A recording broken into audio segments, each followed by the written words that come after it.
வகுப்பறையில் நடந்த கருப்பு வெள்ளை குத்து சண்டை பயிற்சியில் விக்கிஜன் அகிலனை குறைத்து மதிப்பிட்டு விட்டார். சற்றும் எதிர்பாராத நேரத்தில் விக்கிஜனின் முகத்தில் அகிலன் ஓங்கி ஒரு குத்து விட்டார். அகிலன் மீது ஆத்திரம் அடைந்த விக்கிஜன் தன்னை மாணவர்கள் கவனித்துக் கொண்டிருக்கிறார்கள் என்பதை உணர்ந்து வந்த கோபத்தை கட்டுப்படுத்திக் கொண்டார். இருவரும் மறுபடியும் நேரெதிரே சண்டையிட தயாராக இருந்தார்கள். தீரன் முரிலா சிரிப்பை அடக்க முடியாமல் மனதிற்குள் சந்தோஷப்பட்டுக் கொண்டிருந்தார். விக்கிஜனுக்கு இப்ப புரிஞ்சிருக்கும் அவன் எவ்வளவு தப்பான முடிவை எடுத்தான்னு. பெரிய வீரன் நினப்பு மனசுல. வகுப்பு எடுக்க வந்த வேலையை மட்டும் செஞ்சுட்டு அமைதியா போகணும். அதை விட்டுட்டு சும்மா உட்கார்ந்து இருக்கிறவன சண்டைக்கு கூப்பிட்டா இப்ப பாரு, தேவையில்லாம தூங்கிக்கிட்டு இருந்த மிருகத்தை தட்டி எழுப்பின கதையாயிடுச்சு. அடே விக்கிஜா, நீ இன்னைக்கு அவமானப்படுறத அந்த கடவுளால கூட தடுக்க முடியாதுடா. ஆனால் விக்கிஜன் அப்படி எதுவும் நினைக்கவில்லை. தான் கவனக்குறைவாக இருந்து விட்டதாகவும் அதற்கும் அவனுடைய திறமைக்கும் எந்த சம்பந்தமும் இல்லை என்று மட்டும்தான் அவன் நினைத்தான். அவன் தீவிரம் அடைந்து தன்னை தாக்க இனி அகிலனுக்கு எந்த வாய்ப்பும் தந்துவிடக் கூடாது என்று தீர்மானித்தான். ஒரு ராணுவ பள்ளி மாணவனை ஒரு பிரபஞ்ச வீரனோடு எப்படி ஒப்பிட முடியும்?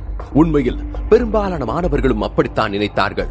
அகிலன் மிகச்சிறந்த திறமைசாலிதான் என்று மற்ற மாணவர்கள் நம்பினாலும் பிரபஞ்ச வீரனுக்கான உச்சப்பட்டியலில் இடம் பிடித்து பரிணாம வளர்ச்சி அடையவிருக்கும் விக்கிஜன் போன்ற ஒரு வீரனுக்கு எதிராக அகிலன் சிறிது நேரம் தாக்குப்பிடித்துவிட்டு பின் வீழ்த்தப்படுவான் என்றுதான் அவர்களும் எதிர்பார்த்தார்கள். எல்லாவற்றிற்கும் மேலாக விக்கிஜன் அடிப்படையில் பிரபஞ்ச வீரன் பெயர் பட்டியலில் 6வது இடத்தை பிடித்தவன். ஆனால் அகிலன் பள்ளி அளவிலான மகாபத்ரா விளையாட்டின் முதன்மை வீரனாக மட்டுமே இடம் பிடித்திருந்தானே தவிர ஒரு தற்காப்பு கலை விளையாட்டில் கூட அவன் பங்கெடுத்துக் கொள்ளவில்லை. எனவே அகிலனை விட விக்கிஜன் சிறப்பாக செயல்படுவான் என்பது மாணவர்களின் முடிவாக இருந்தது.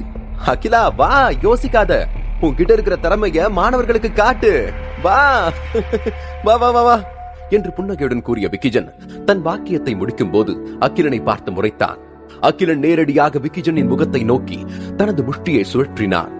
ஏனெனில் பேராசிரியர் லுப்பின் எதிரியின் உடம்பில் முக்கியமான பகுதிகளில் கடுமையாக அடிக்க அவனுக்கு அறிவுறுத்தி இருந்தார். அகிலன் நிற்கும் தோரணையை விக்கிஜன் கவனித்தான். அவனது உடலின் கோணம் மற்றும் தோள்பட்டையின் ஏற்ற தாழ்வு ஆகியவற்றை பார்த்தான். விரைவில் விக்கிஜன் அகிலனை பற்றி ஒரு முடிவுக்கு வந்தான். என்ன ஒரு மிகைப்படுத்தப்பட்ட செயல்பாடு! அவன் கிட்ட எந்த வேகமும் இல்லங்கிறது ரொம்ப தெளிவா தெரியுது. ஆனா அவனுக்கு என்னவோ எல்லாம் தெரிஞ்ச மாதிரி மாணவர்கள் மத்தியில நாயகனாக முயற்சி பண்றான். இவனை மாதிரி நான் எத்தனை பேரை பார்த்திருக்கேன். நான் படிக்கிற காலத்துல இவனை விட திறமசாலியா இருந்திருக்கேன் என்று மனதில் நினைத்துக் கொண்டான் விக்கிஜன். அகிலனின் தாக்குதலை தடுக்க விக்கிஜன் தயாராக இருந்தான். சற்று அவமதிப்பு மற்றும் அலட்சியத்துடன் தனது கையை உயர்த்தினான். அவன் தனது தன்னம்பிக்கையையும் துல்லியமான திறமையையும் நம்பி அகிலனின் தாக்குதலை தடுக்க ஒரு கையை மட்டுமே பயன்படுத்தினான். அகிலன் விக்கிஜனின் கையில் ஒரே ஒரு குத்து விட்டான். விக்கிஜனின் முகம் சட்டென உறைந்தது. அகிலனின் தாக்குதல் இவ்வளவு பலமாக இருக்கும் என்று அவன் நினைக்கவில்லை. எளிதில் தடுத்து விடலாம் என்றுதான் விக்கிஜன் நினைத்திருந்தான்.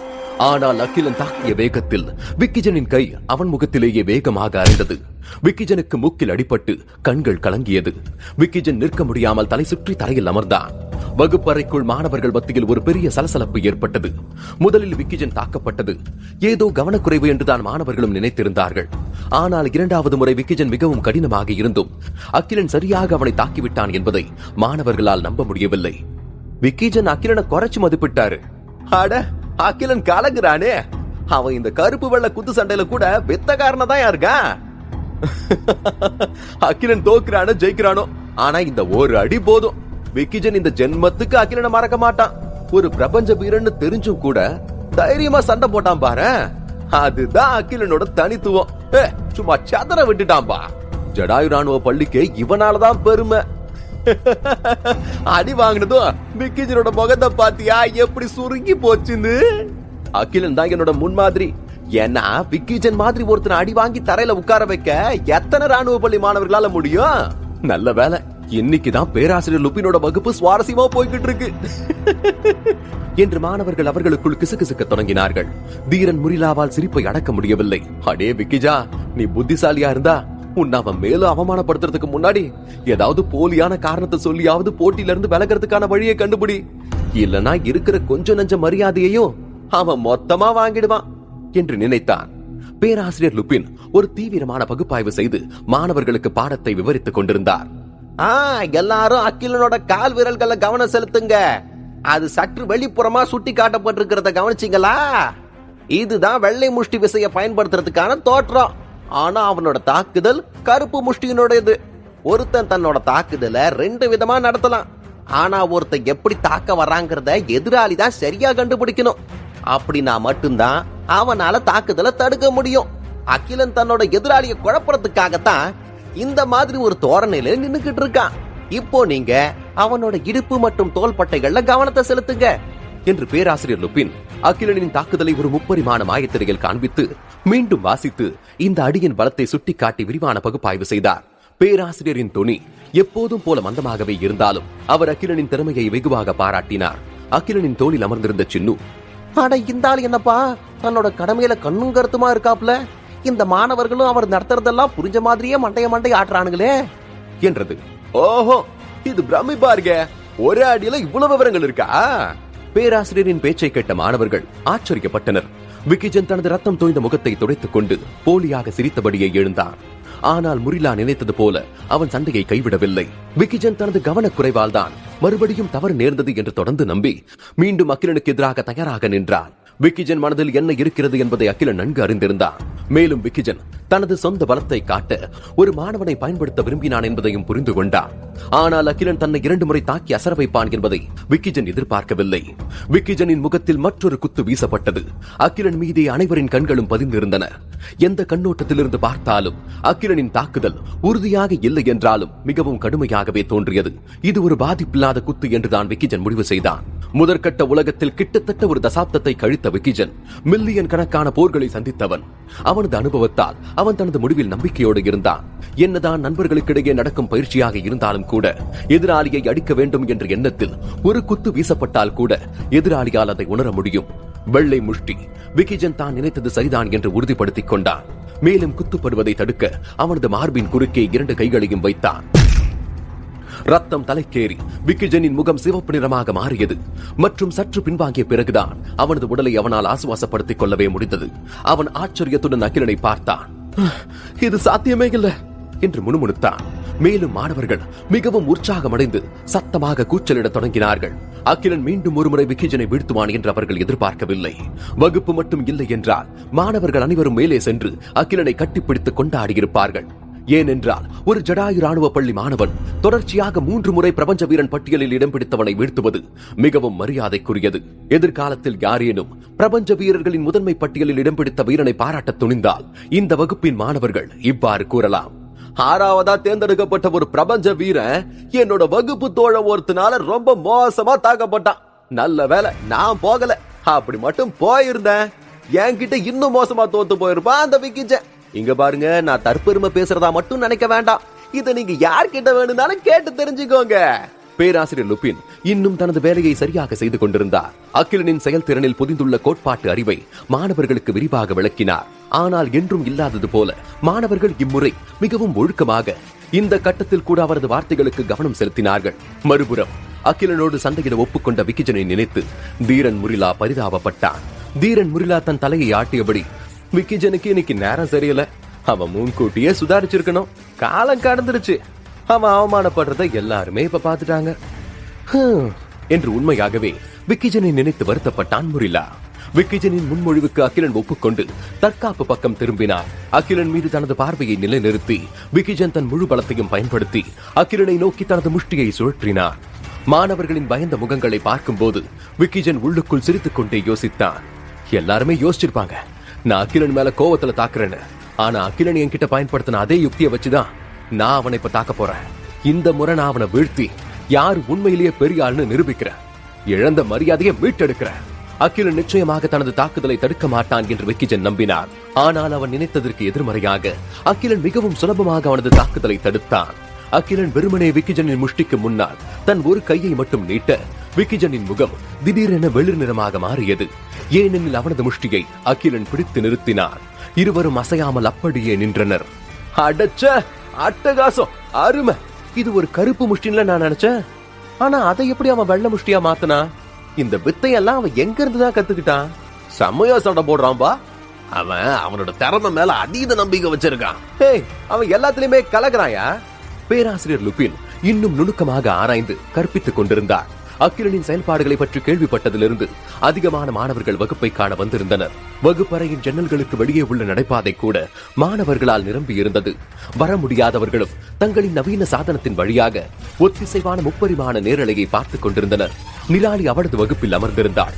நிராலி வரியா, நாம பேராசிரியர் லுபினோட வகுப்புக்கு போலாம் என்று ருபைனா திடீரென்று நிராலியின் காதருகே வந்து கிசுகிசுத்தாள்.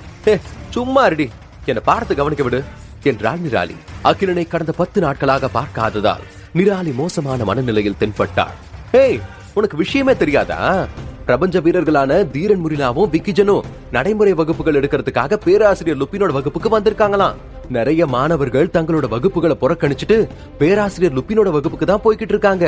வாடி, நாமளும் போகலாம் என்று ஆர்வத்துடன் கூறினாள் ருபைனா. அதிருப்தியில் இருந்த நிராலி அலட்சியமாக பதிலளித்தாள். ஆமா ஆமா, நானும் கேள்விப்பட்டேன். அதுக்கு என்னடி இப்ப?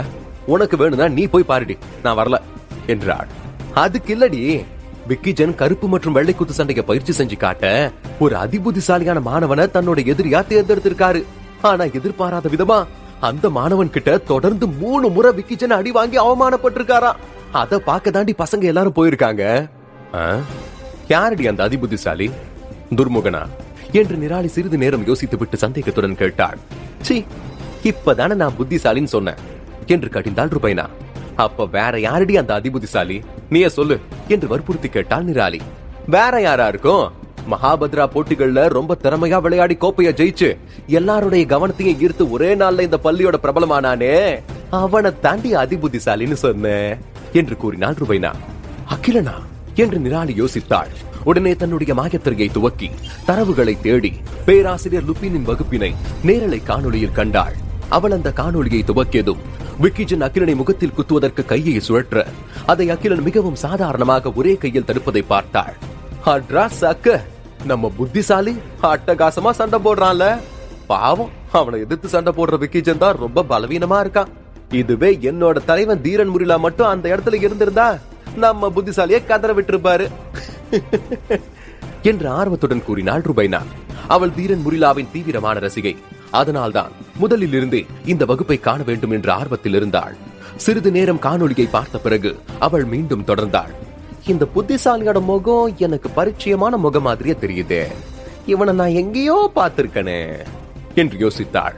உடனே சுதாரித்துக் கொண்ட நிராலி, அது வந்து வேற எங்க பார்த்திருக்க போற? எல்லாம் அந்த நட்சத்திர கோப்பை போட்டிகள்ல விளையாடும் போது பார்த்திருப்ப, வேற எங்க பார்த்திருக்க முடியும் என்று சமாளித்தாள். இல்லடி, இவனை நான் வேற எங்கேயோ பார்த்திருக்கேன். எங்க பார்த்தேன் என்று ருபைனா யோசித்தாள். இதோ மறுபடியும் விக்கிஜன் அகிலனை தாக்க போறான் பாரு என்று நிராலி அவனின் கவனத்தை திசை திருப்பினாள். சீக்கிரமே அவனை பற்றி ஆராய வேண்டும் என்ற எண்ணத்தை ருபைனா கைவிட்டாள். நிராலி சற்று நிம்மதி அடைந்தாள். அதிர்ஷ்டவசமாக பெண்களின் விடுதி கட்டிடத்தின் முன்பு அன்றிரவு மிகவும் இருட்டாக இருந்ததால் நிராலியை முத்தமிட்ட அகிலனின் முகத்தை பார்த்தும் ருபைனாவால் தெளிவாக அகிலனை அடையாளம் காண இயலவில்லை. தன்னுடன் அகிலன் போட்டுக்கொண்ட முத்த பந்தயம் பற்றி ருபைனா கண்டுபிடித்து விடுவாளோ என்று நிராலி பயந்தாள். அகிலனை மாயத்திரையில் பார்க்கும் போது நிராலி தன் பற்களை கடித்து அவன் மீது கோபப்பட்டாள். ஓஹோ, ஐயா இப்ப தற்காப்பு கலை வகுப்புகள்ல இருக்காரா? எந்த பொண்ணை கவர்றதுக்காக அங்க போய் வித்தையை காட்டிக்கிட்டு இருக்கான்னு தெரியலையே என்று மனதிற்குள் யோசித்தாள். ஒரு வயதான பெண்மணி நிராலி இருக்கும் வகுப்பில் பாடம் நடத்தி கொண்டிருக்க அவர் அலட்சியமாக இருக்கும் சமயத்தில் அவருக்கு தெரியாமல் நிராலியின் வகுப்பில் இருந்து அவள் வெளியேற முயன்றாள். உடனே ருபைனா ஆச்சரியத்துடன், ஏய் எங்கடி போற என்று கேட்டாள். அதற்கு சட்டென நிராலி தன் உதட்டில் விரல் வைத்து ருபைனாவை அமைதியாக இருக்கும்படி எச்சரித்துவிட்டு மெதுவாக தன் வகுப்பிலிருந்து ஆசிரியருக்கு தெரியாமல் வெளியே சென்றாள். வெளியே வந்தவள் கோபமாக முணுமுணுத்துக் கொண்டே பேராசிரியர் லுப்பினின் வகுப்பிற்கு விரைந்தாள். எவ்வளவு தைரியம் இருந்தா 10 நாளா என் கண்ணில் படாம ஏமாத்திக்கிட்டு இருந்திருப்பான். இன்னைக்கு இருக்கு அவனுக்கு. அவன் அடுத்த பொண்ணுகிட்டையும் பந்தம் ஏதாவது போடுறதுக்குள்ள எப்படியாவது அவனை தடுத்து நிறுத்தணும். ஆனால் அவள் பேராசிரியர் லுப்பினின் வகுப்பிற்கு வரும்போதே நடைபாதை எங்கும் மாணவர்கள் கூட்டங்களால் நிரம்பி இருந்தது. அவளால் அந்த கூட்டத்தை தாண்டி வகுப்பில் என்ன நடக்கிறது என்பதை பார்க்க முடியவில்லை.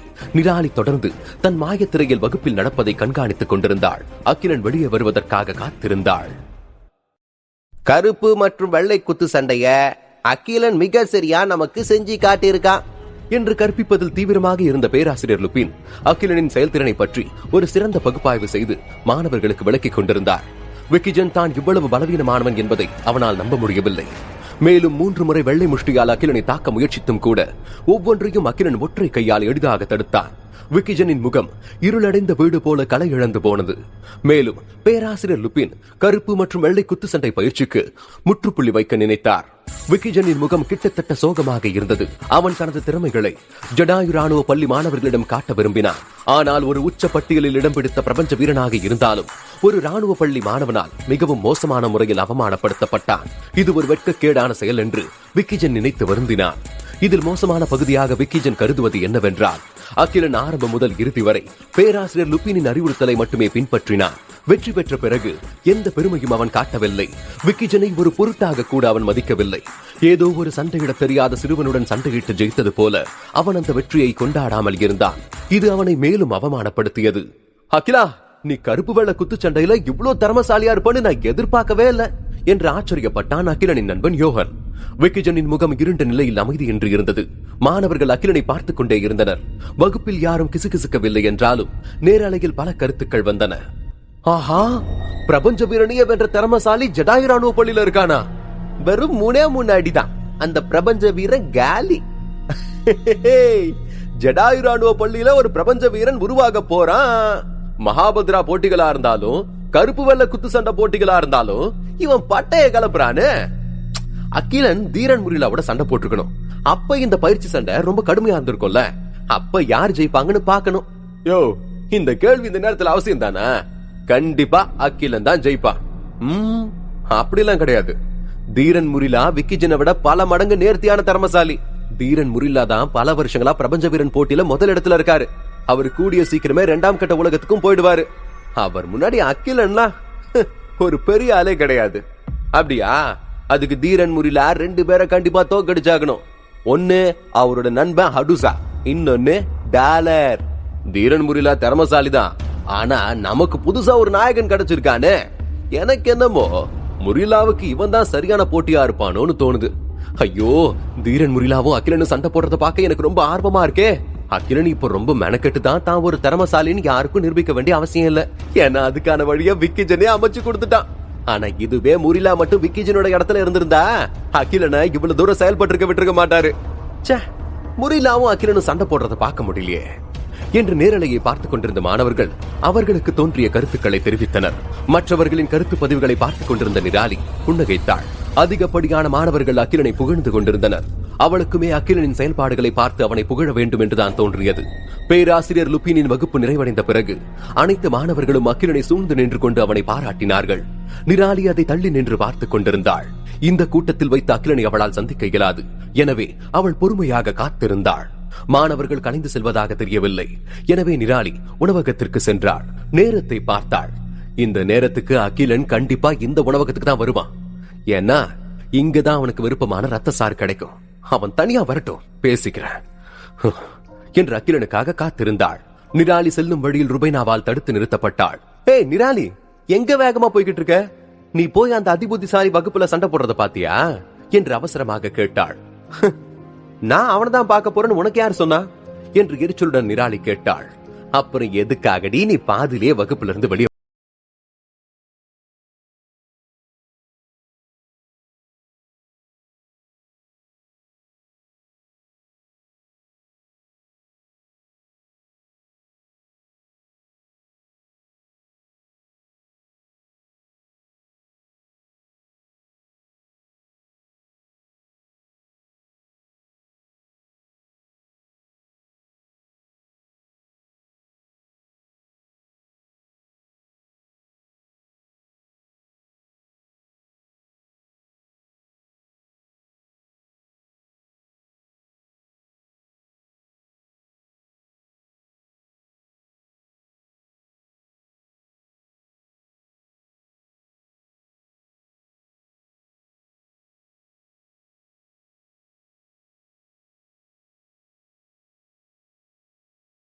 ருபைனா உடனே நிராலியை பார்த்து சந்தேகத்துடன் கேட்டாள்.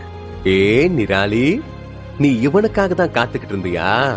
உண்மைய சொல்லு, அவன் இங்கதான் வருவான்னு உனக்கு எப்படி நீ தெரியும்? என்கிட்ட எதையாவது மறைக்கிறியா? சொல்லு. போது நிறுத்துறியா? நான் ஒன்னும் அவனுக்காக எல்லாம் காத்திருக்கல. எனக்கு எப்படி அவன் இங்க வருவான்னு தெரியும்? நான் எப்படி பசி எடுத்து சாப்பிட வந்தேனோ அது போல அவனுக்கும் பசி எடுத்திருக்கும். அதான் சாப்பிட வந்திருப்பான் என்று நிராலி ஒரு கோப்பை ரத்த சாறை ஒரு சிப் குடித்துவிட்டு மிகவும் சாதாரணமாக கூறினாள். ஆனால் அவள் அகிலன் வந்ததும் மனதிற்குள் சந்தோஷப்பட்டாள். ருபைனாவுக்கு பல கேள்விகளை நிராலியிடம்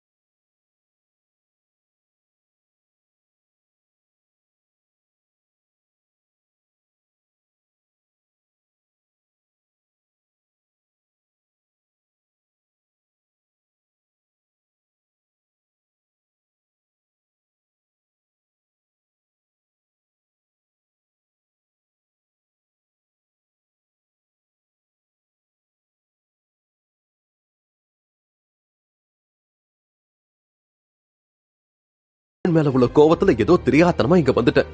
இப்ப இங்க இருக்கிறவனுங்க என்னென்ன வதந்திய பரப்ப போறானுங்கன்னு தெரியலையே. எதுவும் பேசாம ரத்த சார குடிக்கிற மாதிரியே கடைசி வரைக்கும் நடிப்போம். அதான் இப்போதைக்கு எனக்கு நல்லது என்று எண்ணி பயந்தாள்.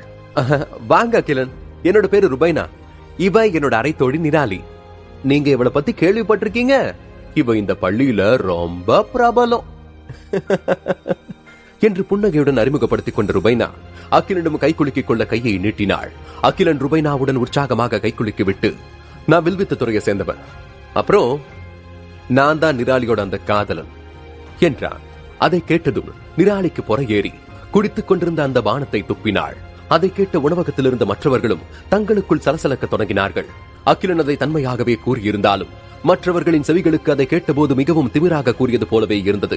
நிராலியின் காதலன் என்று சொல்லிக் கொள்ளும் அளவிற்கு யாருக்கும் இந்த பள்ளியில் தைரியம் இல்லை. அடங்கொப்புறான அகிலன் ரொம்ப வித்தியாசமானவனா இருக்கான். அடங்க, அப்ப இவன் தான் நிராலியோட உண்மையான காதலனா? என்னது, அவங்க 2 பேரும் ஒருத்தர் விரும்புறாங்களா? இது எப்படி இவ்வளவு சீக்கிரம் சாத்தியமாச்சு? அவன் இந்த பள்ளிக்கு வந்தே ஒரு சில மாதங்கள் தானே ஆகுது. இந்த பள்ளி வளாகத்துக்குள்ள என்னதாயா நடக்குது? எது எப்படியோ, நிராலி போல ஒரு அழகான பெண் அடைய அகிலன் தகுதியானவன் தான். உணவகம் மாணவர்களின் கிசுகிசுக்களால் நிரம்பி இருந்தது. அவர்கள் இருவரும் இருப்பதை அவரவரின் விருப்பப்படி பல கோணங்களில் மாயத்திரையில் புகைப்படம் எடுத்து தரவு செயலில் பதிவேற்றம் செய்து கொண்டிருந்தார்கள். நிராலியோட காதலன் யாருன்னு தெரிஞ்சிடுச்சு. அவன் யாருன்னு தெரிஞ்சுக்கிட்டீங்கன்னா நீங்க நம்ப மாட்டீங்க. நம்ம பள்ளியோட பேரழகி இப்ப காதல்ல விழுந்திருக்கா என்று அவர்கள் ஒன்றாக இருந்த புகைப்படங்களுக்கும் காணொலிகளுக்கும் மாணவர்கள் பல பெயர்கள் வைத்து தரவு தளத்தில் பதிவேற்றினார்கள். ருபைனா அதிர்ச்சியிலிருந்து மீளாமல் அகிலனை பார்த்துக் கொண்டிருந்தாள். அகிலனுக்கும் நிராலிக்கும் இடையே ஏதோ இருக்கிறது என்று சந்தேகப்பட்டாலே தவிர அகிலன் அவனாக முன்வந்து அவன்தான் நிராலியின் காதலன் என்று வெளிப்படையாக சொல்வான் என்று அவள் சற்றும் எதிர்பார்க்கவில்லை. எளிதில் நிராலி யாருடைய காதல் வலையிலும் விழுந்துவிட மாட்டாள் என்று ருபைனாவுக்கு நன்றாக தெரியும். அகிலனின் கையை பிடித்திருப்பதை மறந்தாள் ருபைனா. நீதான் நிராலியோட காதலனா என்று திணறியபடி கேட்டாள். ஏய், என்னையா உளறிக்கிட்டு இருக்க? உன்ன மாதிரி ஒரு ஆளனா எங்க தலைவிக்கு காதலன் ஆயிட முடியுமா? உன் பல்ல உடைச்சிருவேன், ஒழுங்கா எந்திரிச்சு போடா என்று நிராலியின் ஆதரவாளர்கள் சிலர் அவர்களின் மேஜைக்கு வந்தனர். ஷம்புவும் அவர்களுக்கு மத்தியில் இருந்தான். ஏன், நான் நிராலி மாதிரி ஒரு பெண்ணை காதலிக்க கூடாதா என்று நிதானமாக அவர்களை பார்த்து கேட்டான் அகிலன். ஏய், எங்களோட தலைவி முன்னாடி சொன்ன மாதிரி கடவுளின் கைகள் விளையாட்டுல யார் எங்க தலைவியை தோக்கடிக்கிறாங்களோ அவன் தான் எங்க தலைவியோட காதலனா இருக்க முடியும் என்று கூறினான் அந்த கும்பலில் இருந்த ஒருவன். அது எனக்கு ரொம்ப சுலபம் தானே என்று அலட்சியமாக கூறினான் அகிலன். அகிலனை பார்த்து முறைத்துக் கொண்டிருந்த ஷம்பு முன் வந்து கூறினான்.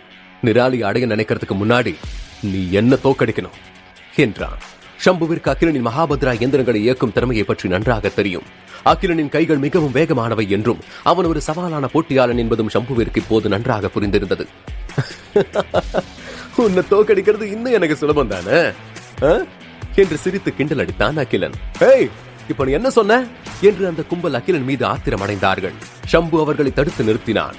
அவன் அகிலனை பார்த்து முறைத்து, அப்ப சரி, நீ ஏன் கூட ஒரு முறை போட்டி போடு. நீ தோத்துட்டா இனிமே நிராலி பின்னாடி நீ சுத்துறத நான் பார்க்கவே கூடாது என்றான். இங்க பாரு, இதெல்லாம் தேவையில்லாத போட்டி. நீதான் என்கிட்ட ஏற்கனவே தோத்துட்டியே என்று புன்னகையுடன் கூறினான் அகிலன். டேய் டேய் டேய், சும்மா வாய்ஸவடால் விடாத. ஷம்புவோட போட்டி போட உனக்கு தைரியம் இருக்கா இல்லையா என்று கும்பலில் இருந்து ஒருவன் கேட்டான். அந்த கும்பலில் இருந்தவர்கள் அகிலனை வெறுப்பேற்ற முயற்சித்தனர். டேய் டேய், உனக்கு உண்மையிலேயே தைரியம் இருந்தா வந்து ஷம்பு கூட போட்டி போடுறா பாப்போம். அப்படி இல்லனா இனிமே நீ எல்லாம் நிராலி பக்கத்துல கூட உட்காரக்கூடாது. எந்திரிச்சு கிளம்பு என்று கூறினார்கள். ஷம்பு அகிலனை அருவருப்பாக பார்த்தான். பொறுமையை இழந்த ருபைனா சட்டென்று தனது இருக்கையிலிருந்து எழுந்தாள். உடனே அந்த கும்பல் அமைதியானது. அவளுடைய 2 கைகளையும் மேஜையின் மீது அடித்து அகிலனை பார்த்து முறைத்தபடி கத்தினாள். நீ உண்மையிலேயே நிராலியோட காதலனா என்றதும் வேடிக்கை பார்த்துக் கொண்டிருந்த அனைவரும் ருபைனா கத்தியதால் அதிர்ச்சி அடைந்தார்கள். இப்ப இவ எதுக்கு இப்படி கத்துறா? அதான் அகிலன் வந்தவனே தெளிவா சொல்லிட்டான்ல, அவன் தான் நிராலியோட காதலன். இன்னுமா இவளுக்கு புரியல என்று கூட்டத்தில் இருந்து ஒருவர் கூறினார். உடனே ருபைனா அவளது கேள்வியை வேறு மாதிரி கேட்டாள். இங்க பாரு, நிராலி என் காதலிங்கிற கடவுளின் கைகள் விளையாட்டோட அடையாள பெயர் உன்னோடதா? இவ்வாறு ருபைனா கேட்டதும் உணவகத்தில் இருந்த அனைவரும் மறுபடியும் சலசலக்க தொடங்கினார்கள். கண்கள் விரித்து வாயை பிளந்து சிலர் ஆச்சரியப்பட்டனர். அகிலன் தான் கடவுளின் கைகள் விளையாட்டில் ஷம்புவை 20 புள்ளிகள் வித்தியாசத்தில் தோற்கடித்தான் என்பது அவர்கள் யாருக்குமே தெரியாது. இப்போது அகிலன் தனிப்பட்ட முறையில் அவன்தான் நிராலியின் காதலன் என்று ஒப்புக்கொண்டான். அப்படி இருக்க அந்த அடையாள பெயரின் பின்னால் அகிலன் தான் இருந்தான் என்பதை யாராலும் நம்ப முடியவில்லை. ஆமா, அதுதான் என்னோட விளையாட்டோட அடையாள பெயர் என்று அகிலன் மிகவும் சாதாரணமாக பதிலளித்தான். ஷம்பு மற்றும் அவனது கூட்டாளிகள் அனைவரின் முகங்களும் வெளிர் நிறமாக மாறிவிட்டது. இதை அவர்களால் நம்ப முடியவில்லை.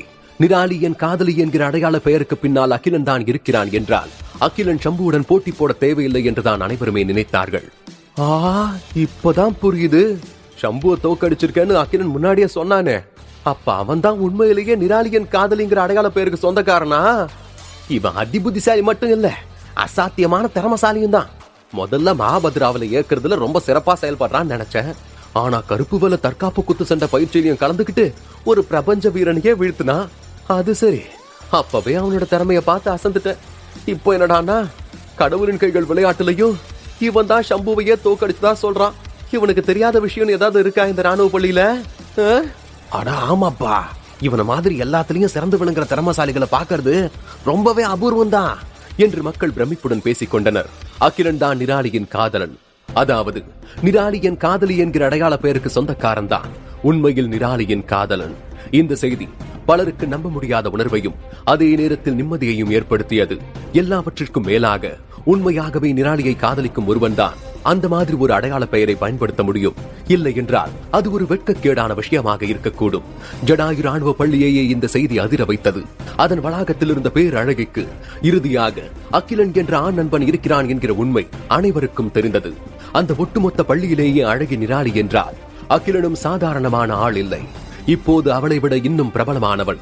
நட்சத்திர கோப்பையை தனது சட்டை பையில் வைத்திருந்த மேதை, கருப்பு வெள்ளை குத்துச்சண்டையில் பிரபஞ்ச வீரர்களாக தேர்ந்தெடுக்கப்பட்டவனையே வென்றவன், கடவுளின் கைகள் விளையாட்டில் முதன்மை வீரன். பலர் இந்த செய்தியை கேட்டதும் சற்று வியப்படைந்தனர். விரைவில் இது இயற்கையானது என்றுதான் நினைத்தார்கள். அகிலன் மற்றும் நிராலி இருவரும் ஒன்றாக இருக்கும் புகைப்படங்கள் கூட இனிமையாகவும் இயல்பாகவும் இருந்தன. இருவரும் ஒன்றாக இருப்பதை பார்க்கும் போது அகிலன் அவ்வளவாக அழகாக இல்லாவிட்டாலும் அவன் ஒரு ஆணின் உறுதியுடன் இருப்பதை மக்கள் கவனித்தனர். மிகவும் நம்ப முடியாத விஷயம் என்னவென்றால் நிராலியின் தோலை விட அகிலனின் தோளானது மென்மையாக இருந்தது. அது பல பெண்களை பொறாமைப்பட வைத்தது.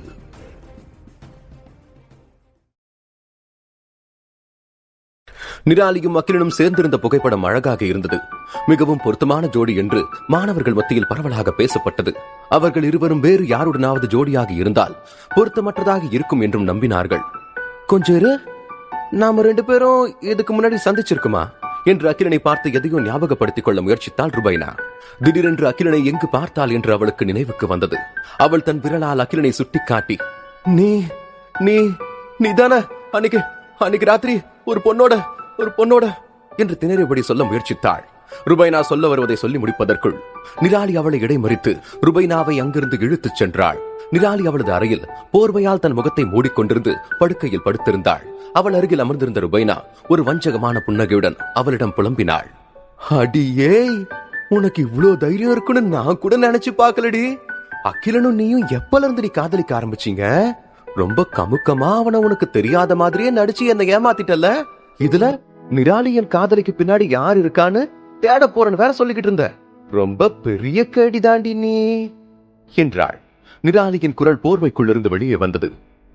அப்படிலாம் இல்லடி, எனக்கு உண்மையாவே கடவுளின் கைகள் போட்டிகள் நடந்த அந்த சமயத்துல அவ யாருன்னு எனக்கு தெரியாதுடி என்றாள். இனிமேலும் நான் உன்னை நம்ப தயாரா இல்லம்மா. உண்மையை சொல்லு, அவன் யாருன்னு தெரியாம தான் அன்னைக்கு நடுராத்திரில, அதுவும் நம்மளோட விடுதிக்கு முன்னாடியே அவனுக்கு முத்தம் கொடுத்துக்கிட்டு இருந்தியா என்று கோபமாக கேட்டாள் ருபைனா. உடனே நிராலி சட்டென்று போர்வையை விலக்கி எழுந்து அமர்ந்தாள். ருபைனா, நான் சொல்றத நம்புடி. இதுக்கு முன்னாடி அவன் யாருன்னு எனக்கு தெரியவே தெரியாதுடி. நான் வேணும்னா உன்கிட்ட நடந்த உண்மை எல்லாத்தையுமே சொல்லிடுறேன் என்றாள். நிராலி அகிலனை முதலில் சந்தித்ததிலிருந்து அனைத்து உண்மை கதையையும் ருபைனாவிடம் சொல்லி முடித்தாள். நிராலி சோகமான முகத்துடன் கூறினாள், இப்பவாவது என்ன நம்புடி, இது தாண்டி நடந்தது. எல்லாத்துக்கும் காரணம் அந்த அகிலன் தாண்டி. நிராலி கூறிய கதையை கவனமாக கேட்டு முடித்த ருபைனா, நான் ஒரு கேள்வி கேட்கிறேன், மறைக்காம உண்மையை சொல்லு. உனக்கும் அகிலன் மேல ஆசை இருக்கிறது உண்மைதானே என்று தன் கண்களை சுருக்கி கேட்டாள். நிராலி உடனே பதட்டத்துடன் கூறினாள், ஏச்சி, நீ நினைக்கிற மாதிரி ஆள் நான் கிடையாது. போயும் அந்த அகிலன் மேல யாராவது ஆசைப்படுவாங்களா? அவன் மூஞ்சியும் ஆளும் நல்லா குரங்கு மாதிரி. அந்த நேரத்தில் நிராலியின் பிரேஸ்லெட்டில் இருந்து அழைப்பொலி கேட்டது. அந்த அழைப்பு அகிலனிடமிருந்து வந்திருந்தது. அதை பார்த்து ருபைனா சலிப்புடன் கூறினாள், இதோ உன்னோட செல்ல குரங்குதான் கூப்பிடுது, என்னன்னு கேளு. ஐயோ, இனிமே நீங்க 2 பேரும் காதலிக்கிறங்கிற பேர்ல பண்ண போற சேட்டையெல்லாம் நான் பார்க்கணும்னு நினைக்கும் போது இப்பவே வெறுப்பா இருக்கே ஆண்டவா. நிராலி உடனே வெட்கத்துடன் கழிவறைக்குள் சென்று தாழிட்டு கொண்டு அகிலனிடமிருந்து வந்த அழைப்பை ஏற்றாள். சிறிது நேரம் கழித்து நிராலி எதுவுமே நடக்காதது போல சாதாரணமாக வெளியே வந்து நிதானமாக கூறினாள், நாம உணவகத்தை விட்டு வெளியே வந்ததுல இருந்து அகிலன் எதுவுமே சாப்பிடலையாண்டி. அதனாலதான் அவன் என்ன உணவு விருந்துக்கு தனியா கூப்பிட்டிருக்கான். நீ என் கூட வரியா? கொஞ்ச நேரத்துக்கு முன்னாடிதான் அவன் யாருன்னே தெரியாதுன்னு சொன்ன என்று கிண்டலுடன் கேட்டாள் ருபைனா. நிராலி தனக்கு வந்த வெட்கத்தை கட்டுப்படுத்திக் கொண்டு கூறினாள், ஏய், இப்ப வர்றியா இல்லையா அத சொல்லு என்றாள்.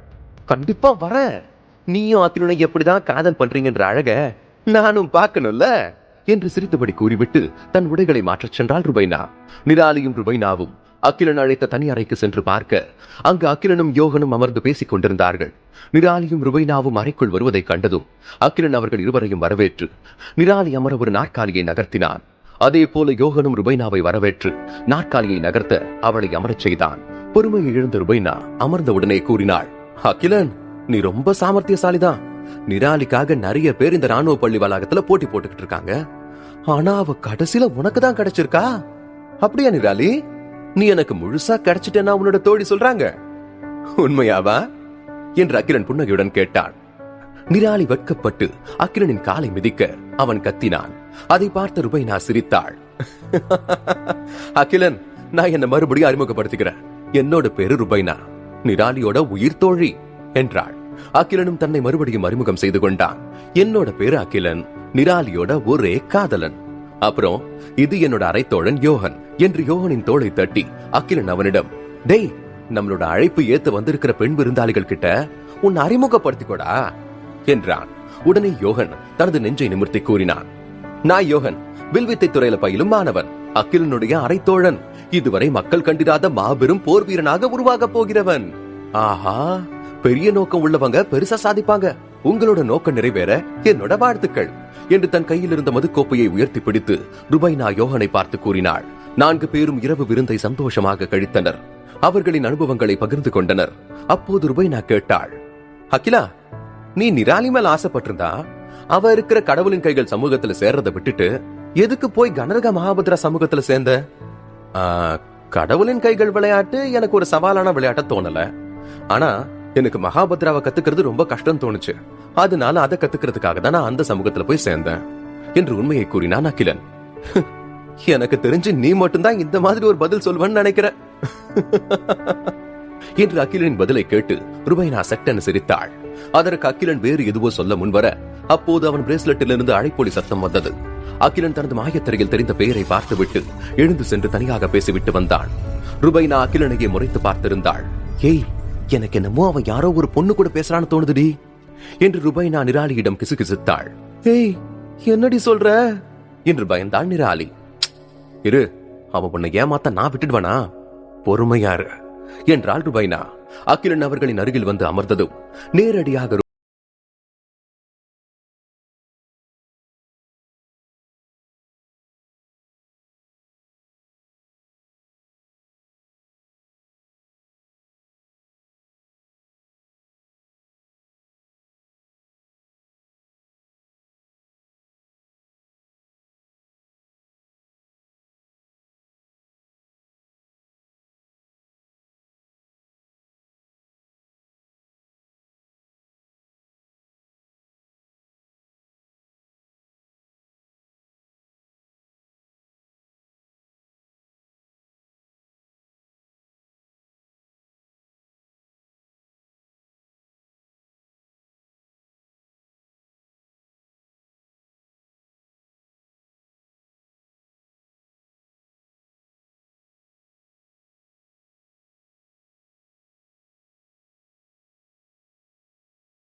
அகிலன் உடனே சென்று கதவை திறக்க தலையில் தொப்பி மற்றும் முகத்தில் கருப்பு கண்ணாடியுடன் ஒரு நபர் உள்ளே நுழைந்தான்.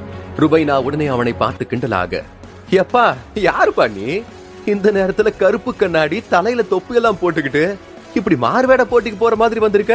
இந்த நேரத்துல நீ இப்படி சுத்திக்கிட்டு இருக்கிறத பார்த்து யாராவது பயந்துட போறாங்க. இது ஒரு ராணுவ பள்ளி, அதை மறந்துடாத என்றாள்.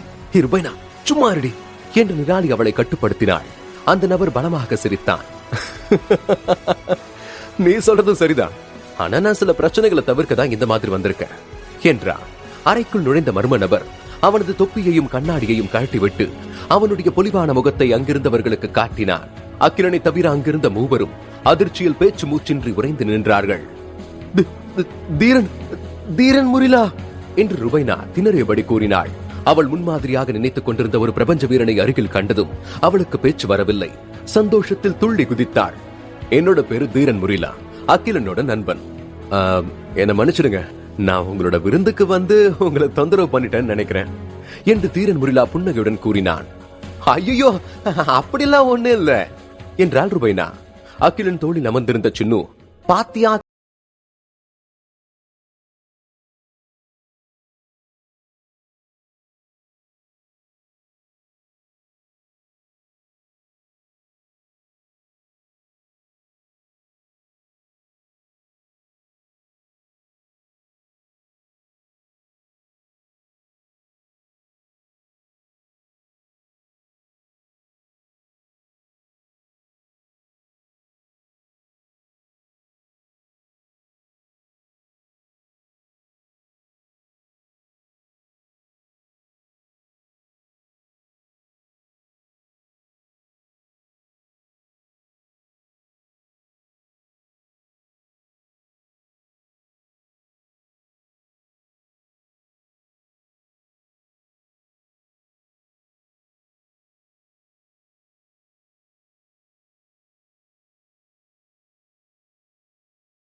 தீரன் முரிலாவுடன் விருந்து முடிந்த பிறகு அகிலன் தனது வழக்கத்தை மீண்டும் தொடங்கினான்.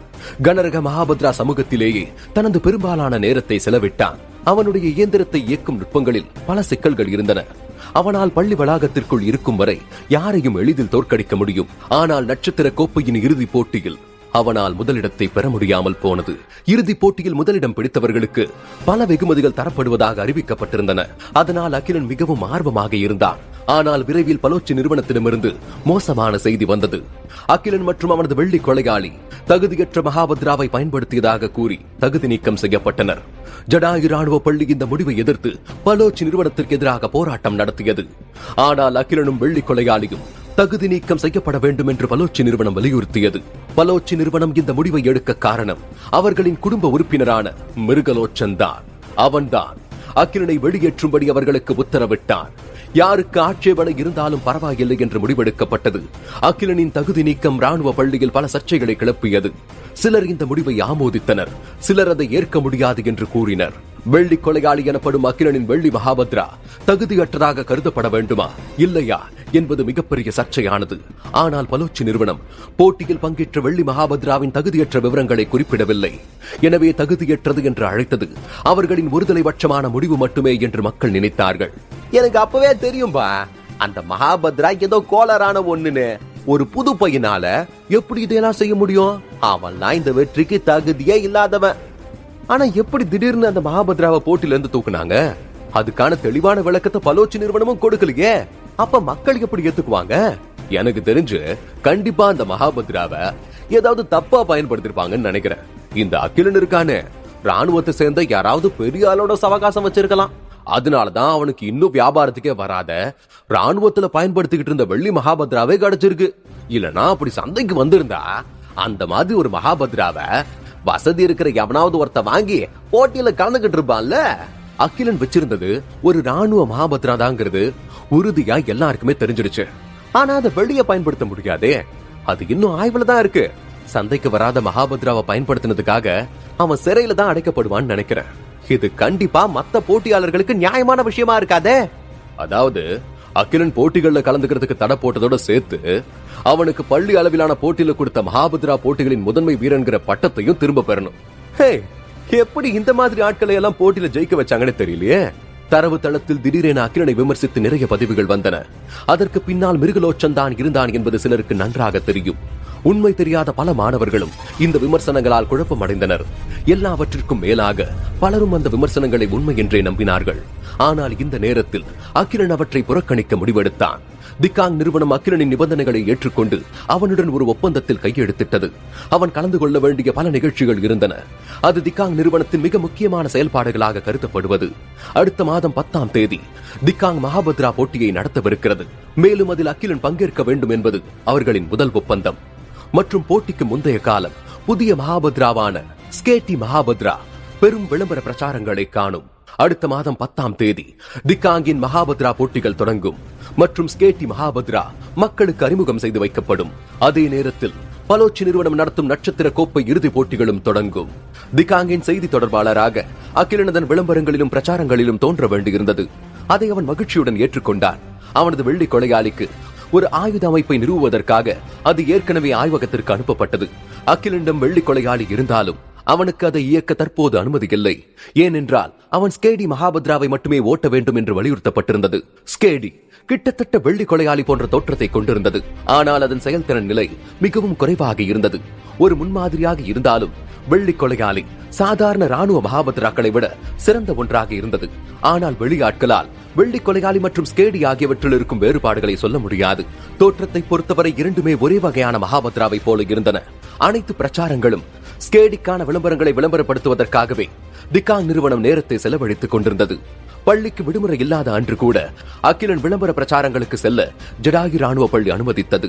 இது ஒரு வர்த்தக ரகசியம் என்பதால் விளம்பரங்கள் ஒளிபரப்பப்படும் முன் அகிலனால் யாரிடமும் இதை சொல்ல முடியவில்லை. நிராலியிடம் திகாங்கின் ஊழியர்களால் அழைத்து செல்லப்படுவதற்கு முன் தனக்கு சில வேலைகள் இருப்பதாக கூறி அவளை தவிர்த்துவிட்டு செல்வான். திகாங் நிறுவனத்தின் கட்டிடத்தின் அடித்தளத்தில் ஒரு மூலையில் உள்ள அலுவலகத்தில் ஜதுஷன் முன்னின்று வெள்ளை சீருடையில் 20 வயது சிறுமி ஒருவரிடம் வாக்குவாதம் செய்து கொண்டிருந்தான். இங்க பாருங்க ஜதுஷன், நீங்க செஞ்சது கொஞ்சம் கூட சரியில்லை. என்னால தனியாவே ஒரு விளம்பரத்துல நடிக்க முடியும். அந்த அளவுக்கு என் நடிப்பு மேலையும் என்னோட அழகு மேலையும் எனக்கு நம்பிக்கை இருக்கு. ஆனா இந்த முறை ஒரு பெரிய நட்சத்திரத்தை சும்மா துணை நடிகை மாதிரி பயன்படுத்துவீங்களா? எந்த தைரியத்துல நீங்க இந்த முடிவை எடுத்தீங்க? எனக்கு சரியான விளக்கம் கொடுங்க என்று யஷாவினி கோபத்துடன் வாக்குவாதம் செய்து கொண்டிருந்தாள். கீழ்ப்படிதல் ஒரு சிப்பாயின் முதல் கடமை என்றாலும் ஒரு சேவை குடும்பத்தை சேர்ந்த யஷாவினிக்கு ஒரு சாதாரண மாணவனுக்கு கைக்கூலியாக இருப்பதை ஏற்றுக்கொள்ள முடியவில்லை. சிறப்பு மகாபத்ராக்கள் படையின் உறுப்பினராகவும் இந்த ஆண்டு தேர்ந்தெடுக்கப்பட்டவர்களின் 4வது மற்றும் ஒரே பெண்ணாகவும் இடம் பிடித்திருந்த யஷாவினி தீரன் முரிலா மற்றும் ஹடுசாவை விட பெரிய நட்சத்திரமாக இருந்தாள். ஒரு வருடத்திற்கு முன்பே திகாங் நிறுவனத்தின் அதிகாரப்பூர்வ செய்தி தொடர்பாளராக யஷாவினி நியமிக்கப்பட்டாள். மற்றும் நிறுவனத்தின் பெரும்பாலான புதிய தயாரிப்புகளுக்கு விளம்பர படம் நடித்துக் கொடுக்க ஒப்புதலும் அளித்திருந்தாள். அந்த தயாரிப்புகளின் விற்பனை எண்ணிக்கையும் நன்றாகவே இருந்தது. அதனால்தான் ஜடாயுவை சேர்ந்த ஒரு சாதாரண ராணுவ பள்ளி மாணவனுக்கு துணை நடிகை வேடத்தில் நடிக்கும் உத்தரவை ஏற்றுக்கொள்வது அவளுக்கு கடினமாக இருந்தது. ஒரு சராசரி நபரால் ஜடாயு ராணுவ பள்ளி ஒரு மதிப்புமிக்க பள்ளியாக கருதப்பட்டிருக்கலாம். ஆனால் மத்திய ராணுவ அகாடமியில் இருந்த அவளுக்கு ஜடாயு ராணுவ பள்ளி எல்லாம் ஒன்றுமே இல்லை. ஐயோ, நான் சொல்றத ஒரு நிமிஷம் கேளு. நீ ஒன்னும் துணை நடிகை கிடையாது. நீதான் அந்த விளம்பர படத்துல நாயகி, அவன் தான் நாயகன். இந்த விளம்பர படத்துல நீங்க 2 பேருமே முக்கியம்தான் என்று ஜதுஷன் பொறுமையாக விளக்கம் அளித்தான். எல்லாத்துக்கும் மேல இப்ப இருக்கிற இளைய தலைமுறை வீரர்கள்லாம் விளம்பர பதாகைகள்ல கூட பெண்களோட முகம் தான் இருக்கணும்னு விரும்புறாங்க. நீதான் அந்த புது பையனை விட அதிக பேரோட கவனத்தை ஈர்க்க போற என்று மறுபடியும் விளக்கம் அளித்தான் ஜதுஷன். ஜதுஷன், நீங்க சொல்றது எல்லாம் நம்ப நான் ஒண்ணு சின்ன குழந்தை கிடையாது. இது ஒரு மகாபத்ராவோட விளம்பரம். இதுக்கு முன்னாடி ஏதாவது ஒரு பொண்ண ஒரு மகாபத்ரா விளம்பரத்திலயாவது இருந்து நீங்க பாத்திருக்கீங்களா? இல்ல மகாபத்ராவை திறமையா இயக்கிற பெண்கள் யாரையாவது உங்களுக்கு தெரியுமா என்று கோபத்துடன் ஜதுஷனை பார்த்து கேட்டாள் யஷாவினி.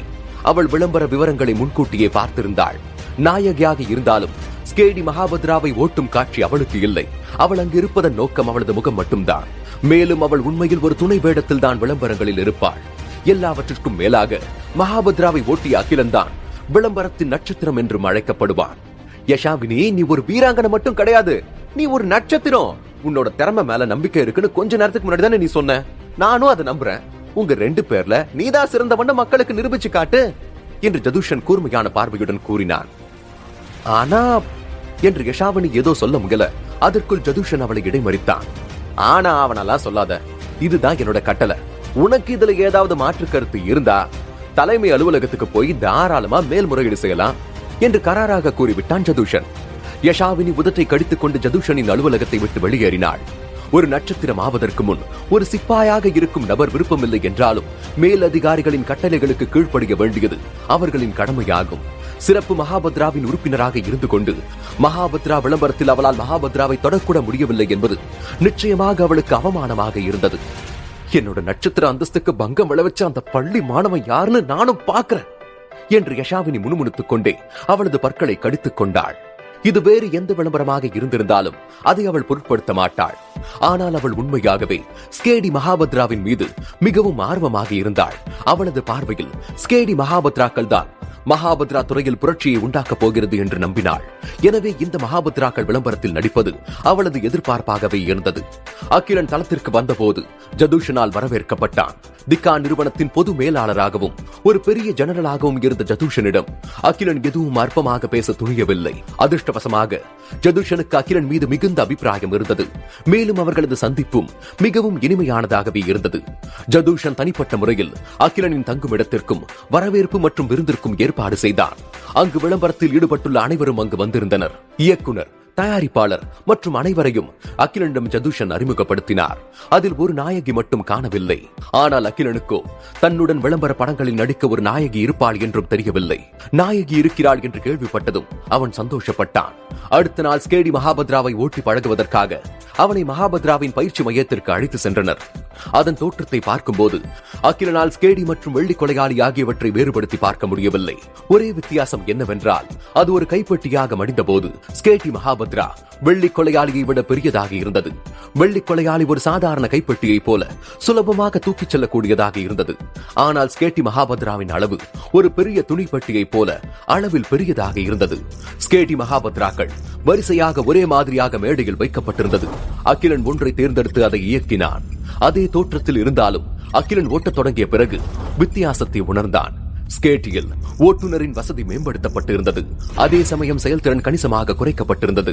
உயர் செயல்திறன் மகாபத்ராவை பயன்படுத்துவதைப் போல அகிலன் தனது வழக்கமான பாணியில் ஸ்கேட்டி மகாபத்ராவை ஓட்டிக் கொண்டிருந்தான். இது மகாபத்ராவின் இயக்கங்களில் சிறிய விலகல்களுக்கு வழிவகுத்தது. ஸ்கேட்டியில் எளிதில் செயல்படும் என்று அகிலன் கருதிய சில செயல்கள் உண்மையில் அதன் குதிரை திறன் இல்லாததால் அவை தோல்வியடைந்தன. பக்கத்தில் உள்ள ஒரு ஸ்கேடி மகாபத்ராவிற்குள் இருந்து கொண்டு அகிலனை ரகசியமாக பார்த்துக் கொண்டிருந்த யஷாவினி இந்த பையனுக்கு கைக்கூலியாக இருப்பதை இன்னும் மோசமாக உணர்ந்தாள். என்னால முன்னணி பாத்திரத்தில் விளம்பர படங்கள்ல தோன்ற முடியாம போனா கூட பரவாயில்ல, ஆனா உண்மையான மகாபத்ராவை இயக்கும் வீரன்னா எப்படி இருக்குங்கிறத நான் உனக்கு காமிக்கிறேன்டா என்று யஷாவினி மனதிற்குள் நினைத்தாள். தன் மகாபத்ராவை இயக்கி லேசர் வாளை வரவழைத்து அகிலனை நோக்கி விரைந்து செல்லும்படி கட்டளையிட்டாள். பயிற்சியின் போது அகிலன் திடீரென ரேடாரில் இருந்த ஒரு பொருள் அதிக வேகத்தில் தன்னை நெருங்குவதை கண்டான். அவன் மேலே பார்த்தபோது மற்றொரு ஸ்கேடி மகாபத்ரா கையில் வாளுடன் தன்னை நோக்கி வருவதை கண்டான். மகாபத்ராவின் செயல்பாடுகளை பற்றி தெரியப்படுத்த இது ஏற்பாடு செய்யப்பட்டது என்று கருதி அகிலன் ஆச்சரியப்படவில்லை. கையில் ஒரு வாளை பிடித்தபடி தன் மகாபத்ராவை கட்டுப்படுத்தி சண்டைக்கு தயாரானான்.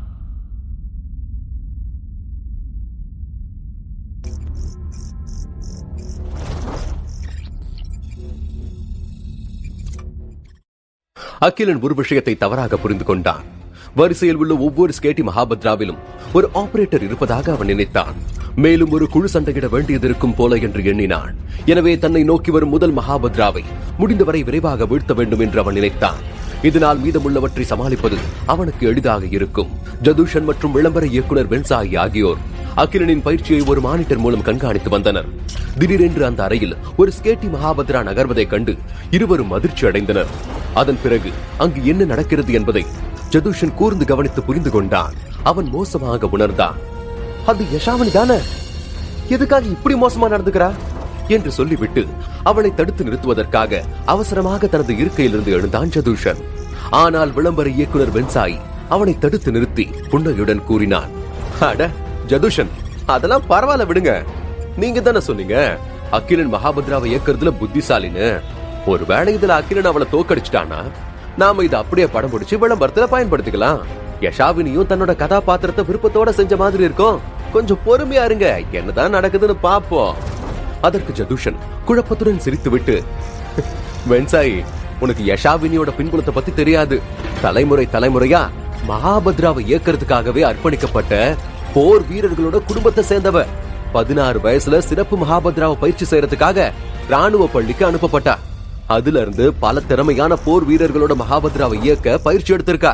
அவளோட வயசுல மாணவர்கள் பல பேரால அவளை மாதிரி திறமையா மகாபத்ராவை இயக்க முடியாது என்று கூறினார். ஒரு நீண்ட பெருமூச்சு இழுத்துவிட்டு ஜதுஷன் மறுபடியும் தொடர்ந்தான்.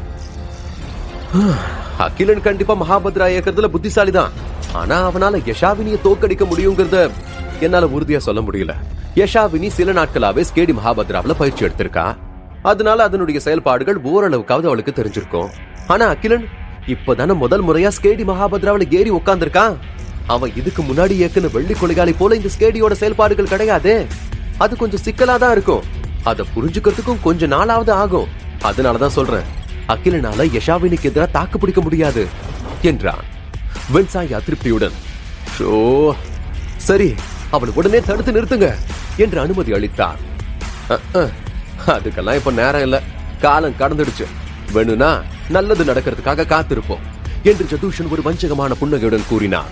ஒருவேளை ஜதுஷன் யஷாவினியை நிறுத்துவதற்காக தனது ஆட்களை உள்ளே அனுப்பினால் கூட அது மிகவும் தாமதமாகிவிடும். யஷாவினியின் செயல்பாட்டு பாணி அவளது குணாதிசயம் போலவே இருந்தது. சந்தர்ப்பம் கிடைத்த போதெல்லாம் அவள் எப்போது முந்திக் கொள்வாள். தன்னை விட வலிமையான ஒருவருக்கு எதிராக இருந்தாலும் பயமின்றி சண்டையிடுவாள். யஷாவினி ஸ்கேட்டியை அகிலனை நோக்கி முழு வேகத்தில் ஓட்டினாள். அதிவேக சக்தியுடன் ஸ்கேட்டி மகாபத்ரா கையில் இருந்த லேசர் வாளை தன் தலைக்கு மேல் உயர்த்தியபடி அகிலனை தாக்க அவனை நோக்கி எகிரி வந்தது. அவளது தாக்குதலை தடுப்பதற்காக அகிலன் தனது வாளை உயர்த்துவதை பார்த்ததும் அவள் மேலும் வெறுப்படைந்தாள். ஒரே வகையான மகாபத்ரா என்றாலும் அவள் இயக்கும் மகாபத்ரா அகிலன் இயக்கும் மகாபத்ராவின் வேகத்தை விட அதிக வேகம் கொண்டது. எனவே அவனது மகாபத்ரா தன் தாக்குதலுக்கு கடுமையாக பாதிக்கப்படும் என்று அவள் கணித்திருந்தாள். ஒருமுறை அவனது மகாபத்ரா தரையில் விழுந்து விட்டாள். அவனால் அந்த தடுமாற்றத்தை சரி செய்வதற்குள் யஷாவினி அவனை வீழ்த்தி விடுவாள். யஷாவினியின் தாக்குதல் மிகவும் கடுமையாக இருந்தது. அவளுடைய மொத்த கோபத்தையும் அதில் காட்டிவிட்டாள். வாள்கள் வெறும் 10 அங்குல இடைவெளியில் மோதவிருந்தன. ஸ்கேட்டியின் உருவ அளவை கருத்தில் கொண்டு அதன் தாக்குதல் எவ்வளவு ஆபத்தானது என்பதை வேடிக்கை பார்த்து இருவரும் உணர்ந்தார்கள். இந்த நேரத்தில் யஷாவினி திடீரென்று அகிலனின் வாள் காணாமல் போனதை கண்டாள். யஷாவினி அதிர்ச்சி அடைந்தாள். ஆனால் இந்த நேரத்தில் அகிலனின் ஸ்கேட்டி மகாபத்ரா வேகமாக திரும்பி மின்னல் வேகத்தில் விரைந்து தன் பின்னால் வருவதை பார்த்துக் கொண்டிருப்பதை தவிர அவளால் வேறு எதுவும் செய்ய முடியவில்லை. கண்ணிமைக்கும் நேரத்தில் அகிலன் தனது ஸ்கேட்டியை கட்டுப்படுத்தி அவளது ஸ்கேட்டியின் முதுகில் உதைத்தான். முன்னோக்கி செல்லும் அதன் செயலற்ற தன்மையுடன் யஷாவினியின் மகாபத்ரா தடுமாறி முழங்காலுக்கு கொண்டு வரப்பட்டது. கடுமையான தாக்கத்தால் யஷாவினியின் உடல் வலியால் மட்டுமல்ல அவள் வெறுக்கப்பட்ட ஒருவனிடமே இப்படி இழப்பாள் என்று அவளால் நம்ப முடியாமல் திணறினாள். ஒரு கணம் அவள் அசையவில்லை. தன் எதிரி காலுக்கு பதிலாக அவனது வாளை பயன்படுத்தி இருக்கலாம். அப்படி அவன் செய்திருந்தால் அது அவளையும் அவனது ஸ்கேட்டி மகாபத்ராவையும் அழித்துவிடும் என்பதை அவள் உணர்ந்தாள். ஜதூஷன் மற்றும் வென்சாய் ஆகியோரும் திகைத்து போனார்கள். அவள் இவ்வளவு சீக்கிரம் தோற்று விடுவாள் என்று அவர்கள் நினைக்கவில்லை. அட, இந்த இளைஞன் ரொம்ப திறமசாலியா இருக்கானே. கொஞ்ச நாளா யஷாவினி என் மேல கடுமையான கோபத்துல தான் இருந்தா. இப்ப தெரிஞ்சிருக்கும் நான் சரியான முடிவை தான் எடுத்திருக்கேன்னு.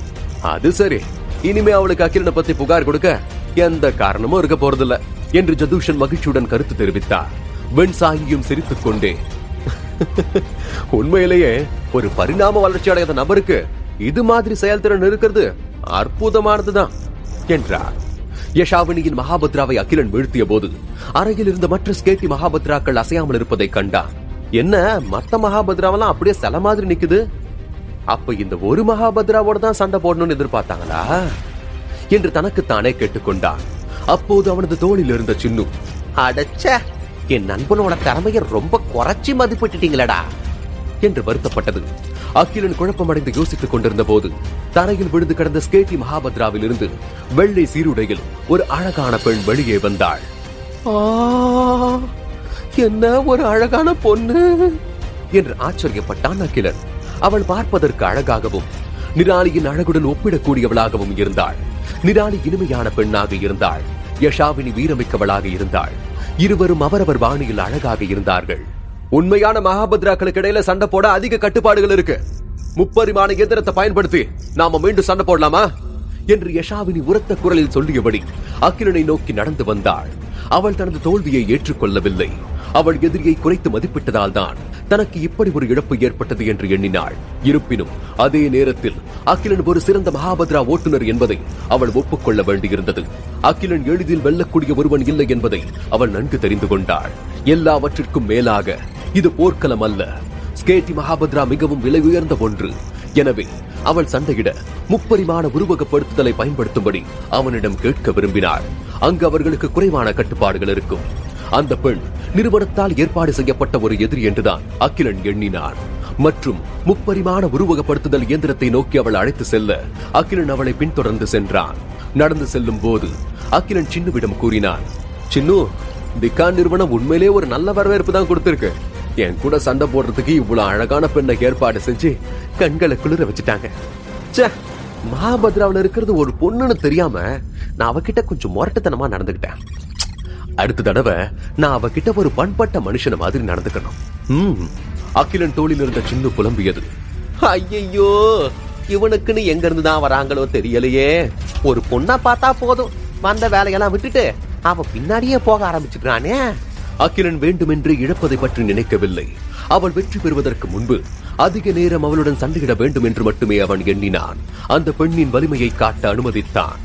டேய் அகிலா, இங்க பாரு. திகாங் நிறுவனம் உன்னோட செயல்பாடுகள் அசத்தலா இருக்கிறதுனாலதான் அவங்க உனக்கு நிறைய சலுகைகளை கொடுக்கறாங்க. ஒருவேளை உன்னால அந்த பொண்ணை தோக்கடிக்க முடியாம போச்சுன்னா அப்புறம் உன்னை எப்படி அவங்க நம்புவாங்க என்று கேட்டது சின்னு. அனைத்து நகரங்களின் முதன்மை வீரர்களுக்கு இடையிலான பிரபஞ்ச வீரன் போட்டியில் அகிலன் யஷாவினியை பார்த்திருக்கிறான். ஆனால் அவள் மீது கவனம் செலுத்தவில்லை. அவனுடன் விளம்பரங்களில் உடன் நடிக்கும் ஒரு நடிகை என்று எண்ணாமல் அகிலன் அவளை ஒரு பயிற்சி துணையாக நினைத்தான். அவள் ஒரு நடிகை என்று தெரிந்திருந்தால் அகிலன்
தனது பயிற்சி துணைக்கு பதிலாக யஷாவினி தான் விளம்பர படத்தின் கதாநாயகி என்கிற உண்மையை தெரிந்து கொண்டான். அவனது கண்ணுகள் சிவந்து வெட்கப்பட்டான். அதிர்ஷ்டவசமாக யஷாவினி அவனது எண்ணங்களை அறியவில்லை. அகிலனின் திறமைகளால் அவள் அகிலன் மீது நம்பிக்கை வைத்திருந்தாள். அவள் படப்பிடிப்பில் மிகவும் ஒத்துழைத்தாள். உண்மையில் அவளுக்கும் விருப்பம் இல்லாவிட்டாலும் கூட ஒரு சிப்பாயாக அவள் கட்டளையை பின்பற்ற தன்னால் முடிந்த அனைத்தையும் செய்வாள். ஒரே வித்தியாசம் என்னவென்றால் அவள் கட்டளைகளை ஏற்று நடப்பதில் மிகவும் இயல்பாக செயல்படுவாள். படப்பிடிப்பின் போது யஷாவினி அகிலனோடு சண்டையிட்டு வாய்ப்பு கிடைக்கும் போதெல்லாம் அவனிடம் கேள்விகளை கேட்பாள்.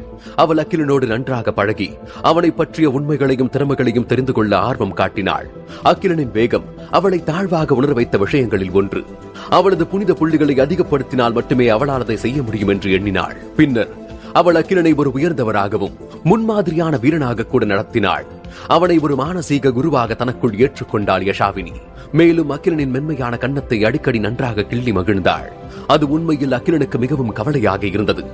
ஏனென்றால் அவன் இந்த நவீன வர்மக்கலையை பயிற்சி செய்வதன் மூலமாகத்தான் தனது மேனி இவ்வளவு மிருதுவாக மாறியிருக்கிறது என்பதை யாராவது கண்டுபிடித்து விடுவார்களோ என்று அவன் பயந்தான். விளம்பர படப்பிடிப்பின் முழு செயல்முறையும் மொத்தம் 13 நாட்கள் நீடித்தது. இது அசல் திட்டத்தை விட மிக குறைவு.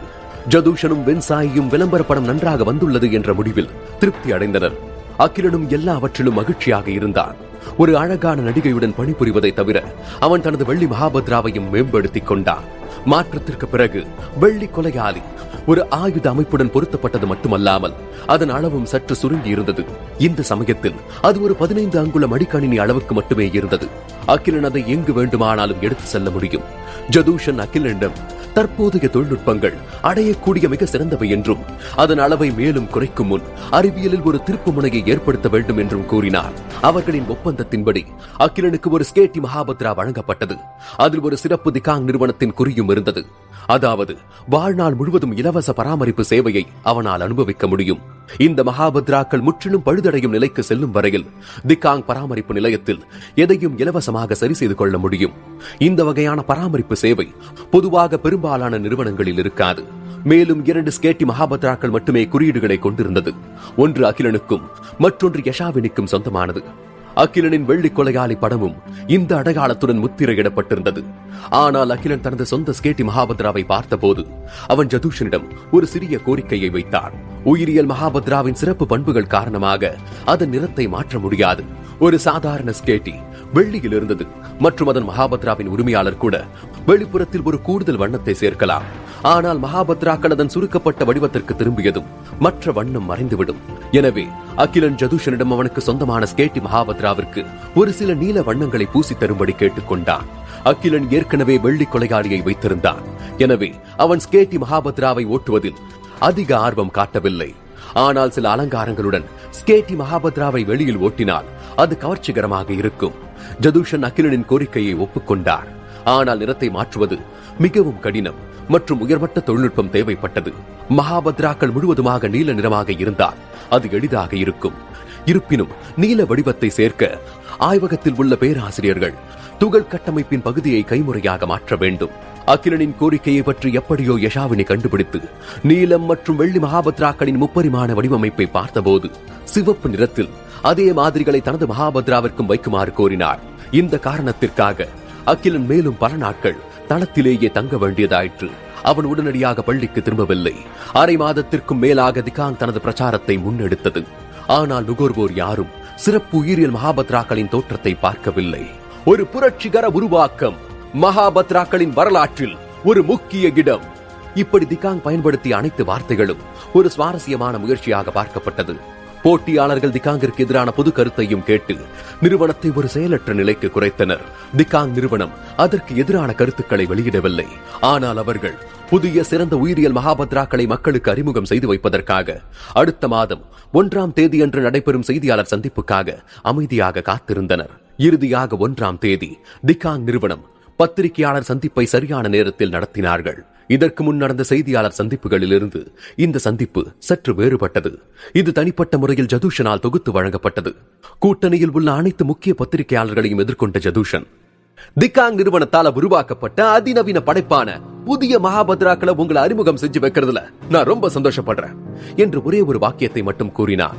அதன் பிறகு ஒரு முப்பரிமாண விளம்பரப்படம் அவர்கள் முன் தொடங்கியது மற்றும் அனைத்து பார்வையாளர்களும் ஒரு வளாகத்தில் குவிக்கப்பட்டனர். ஸ்கேட்டி மகாபத்ராவின் விளம்பர படம் துவங்கியது. வசந்த கால காற்று மெதுவாக வீசியது. அப்போது விளையாட்டு மைதானத்திற்கு பக்கத்தில் உள்ள மரத்தடியில் ஒரு அழகான பெண் அமர்ந்து புத்தகம் படித்துக் கொண்டிருப்பதை கண்டார்கள்.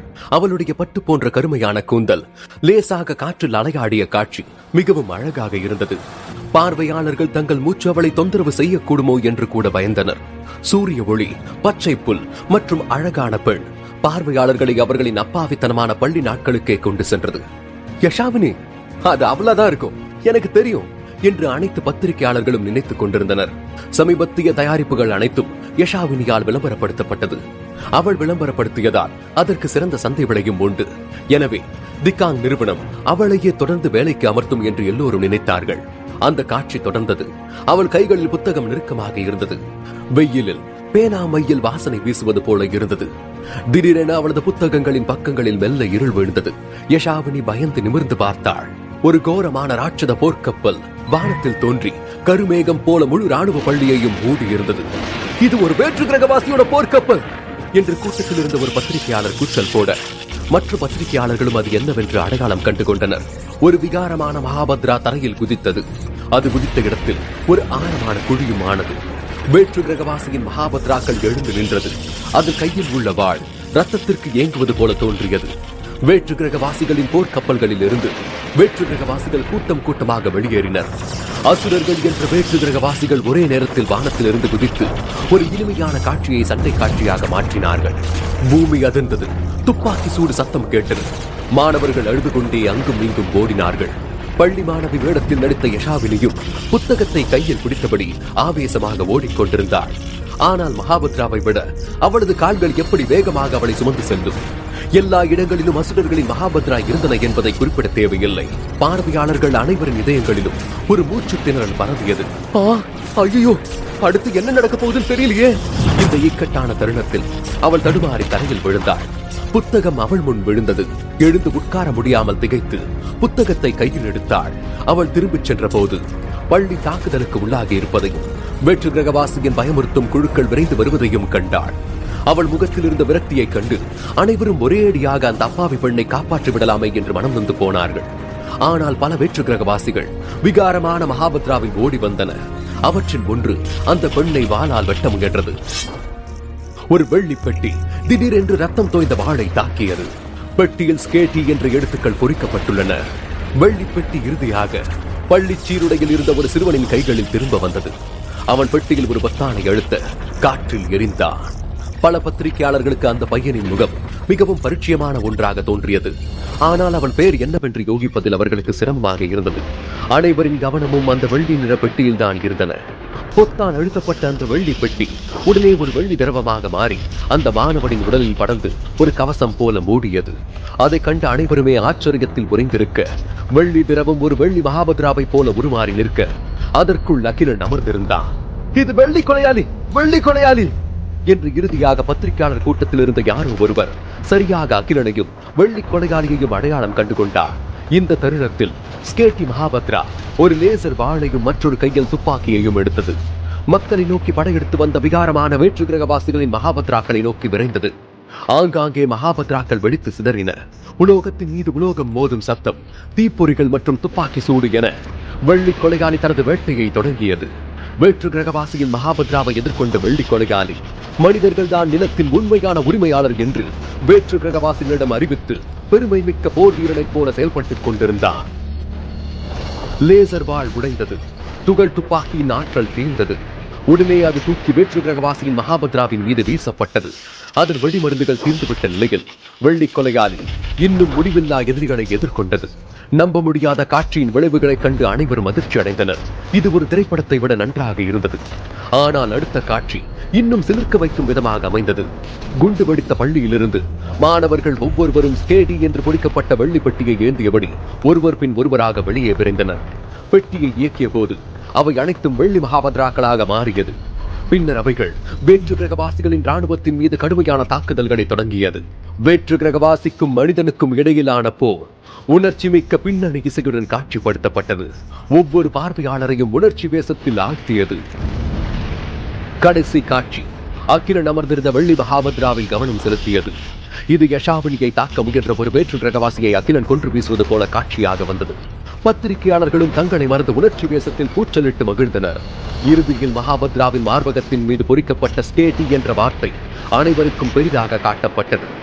காணொலி மெதுவாக ஓட அதன் பின்னால் ஒரு கனமான ஆணின் குரல் வந்தது. ஸ்கேட்டி டிகாங் நிறுவனத்தின் மிகச்சிறந்த படைப்பு என்றது. சிறிது நேர அமைதிக்கு பிறகு பத்திரிகையாளர்கள் அனைவரும் ஒருவரை ஒருவர் பார்த்துக் கொண்டனர். ஜதுஷன் மறுபடியும் பத்திரிகையாளர்கள் முன்னிலையில் தோன்றினார். பத்திரிகையாளர்கள் அடுக்கடுக்கான கேள்விகளையும் ஜதுஷனிடம் கேட்டனர். ஜதுஷன், இந்த விளம்பர படத்துல காட்சிப்படுத்தப்பட்ட மகாபத்ரா உண்மையான ஒண்ணா இல்ல சித்தரிக்கப்பட்டதா? எவ்வளவு பெரிய மகாபத்ராவை ஒரு கைப்பட்டியோட அளவுக்கு சின்னதாக்கிட முடியுமா? ஜதுஷன், இந்த காணொலியில தோன்றிய மகாபத்ராவோட திறமைகளை மிகைப்படுத்துறதுக்காக ஏதாவது ஒரு சிறப்பு மேம்படுத்தப்பட்ட விஷயங்களை பயன்படுத்திருக்கீங்களா? அப்ப இந்த ஸ்கேட்டி மகாபத்ராவை தான் அகிலனுங்கிற ஜடாயு ராணுவ பள்ளி மாணவன் நட்சத்திர கோப்பைகள்ல பயன்படுத்தினானா? ஆமா, வெள்ளி மகாபத்ராவை பயன்படுத்தினதுக்காக அகிலன்ற மாணவனை போட்டிகளோட இறுதி போட்டியில கலந்துக்க விடாம பண்ணிட்டாங்களே, அதை பத்தி நீங்க என்ன நினைக்கிறீங்க? அனைத்து கேள்விகளையும் பொறுமையாக கேட்ட ஜதுஷன் தனது ஒரு கையை தூக்க அனைத்து பத்திரிகையாளர்களும் அமைதியானார்கள். பின் நிதானமாக அவர்களிடம் கூறினான், அடுத்த மாசம் 10ஆம் தேதி உங்களை மறுபடியும் சந்திக்கிறேன் என்று சொல்லிவிட்டு வேறு எந்த வார்த்தையையும் மேற்கொண்டு பேசாமல் அங்கிருந்து புறப்பட்டான். ஒட்டுமொத்த நகரங்களுமே ஸ்கேட்டி மகாபத்ராவின் விளம்பரங்களை பற்றி தான் பேசிக் கொண்டிருந்தது. இது உண்மையான மகாபத்ராவா இருக்கவே முடியாது. இது எல்லாமே ஏதோ காணொலி தந்திரங்கள் தான். இதெல்லாம் பொய்யா இருந்தா எப்படி அவங்க அடுத்த மாசம் 10ஆம் தேதி விற்பனைக்கு வர போறதா சொல்றாங்க? அப்படின்னா இந்த ஸ்கேட்டி வெள்ளி கொலையாளி தான் சமீபத்திய சிறப்பு உயிரியல் மகாபத்ராவா? பலோச்சி நிறுவனம் அகிலனை தகுதி நீக்கம் செஞ்சிருச்சு. ஆனா அகிலன் பயன்படுத்தின மகாபத்ராவை தான் ராணுவத்திலேயே பயன்படுத்த போறாங்க. இனிமே எந்த பிரச்சனையும் இல்லை. டிகாங் நிறுவனம் இந்த ஸ்கேட்டி மகாபத்ரா மேல இருக்கிற எதிர்பார்ப்பை அதிகரிக்க வச்சுட்டாங்களே. விளம்பரத்துல காட்டின மாதிரியே இது ஒரு அசத்தலான மகாபத்ராவா இருந்துச்சுன்னா நானும் இதே போல ஒண்ண வாங்கிடுவேன். நான் எப்ப அகிலன் மகாபத்ராவை இயக்கிறத பார்த்தனோ அப்பவே ஒரு 10 வாங்கி போடலான்னு முடிவு பண்ணிட்டேன். அட, இது ஒரு குறிப்பிட்ட அளவு மட்டும்தான் தயாரிப்புல இருக்குன்னு நினைக்கிறேன்.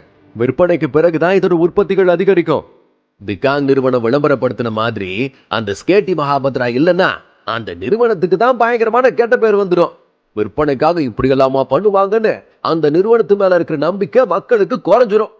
எப்பா, அகிலனோட மகாபத்ராவோட செயல்பாடுகள் உண்மையிலேயே பெரிய அளவுல இருக்கு. ஐயோ, அடுத்த மாசம் 10ஆம் தேதி வரைக்கும் என்னால காத்திருக்க முடியாதே. எனக்கு அந்த ஸ்கேட்டி மகாபத்ராவை உடனே பார்க்கணும் போல இருக்கே. அகிலன் இப்ப பெரிய ஆள் ஆயிட்டான்பா. டிகாங் நிறுவனத்தோட புதிய முகமே இப்ப அவன் தானே. அது அகிலன் ஏதோ பெரிய இடத்து பையன் நினைக்கிறேன். அதனாலதான் மற்றவங்களுக்கு இந்த வெள்ளி மகாபத்ராவை அறிமுகம் செய்யறதுக்கு முன்னாடியே அவனால அதை பிரத்யேகமா நட்சத்திர போட்டிகளிலேயே பயன்படுத்த முடிஞ்சிருக்கு.